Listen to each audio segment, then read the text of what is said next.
देवराज news, जनतेचा आवाज जनतेसाठी। देवराज न्यूजला सबस्क्राईब करा आणि बेल आयकॉनवर क्लिक करा। नाशिक महानगरपालिका निवडणुकीसाठी राष्ट्रवादी काँग्रेस पार्टी आणि शिवसेना यांनी एकत्रितपणे निवडणूक लढवण्याचा ठाम निर्णय घेतला आहे।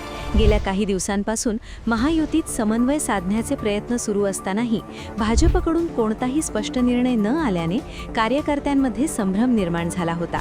कार्यकर्त्यांना अनिश्चिततेत ठेवणे योग्य नसल्याचे मत व्यक्त करत त्यांच्या भावना आणि नाशिकच्या सर्वांगीण हिताचा विचार करून हा निर्णय घेण्यात आल्याचे दोन्ही पक्षांनी स्पष्ट केले आहे। निवडणुकीत इलेक्टिव्ह मेरिटच्या तत्वावर सक्षम, प्रामाणिक आणि जनतेशी थेट जोडलेले उमेदवार देण्यात येणार असल्याचेही यावेळी सांगण्यात आले। नाशिक शहराच्या एकूण विकासासाठी ठोस निर्णय आणि प्रभावी कार्यवाही करण्यासाठी दोन्ही पक्ष कटिबद्ध असल्याचे नेत्यांनी नमूद केले।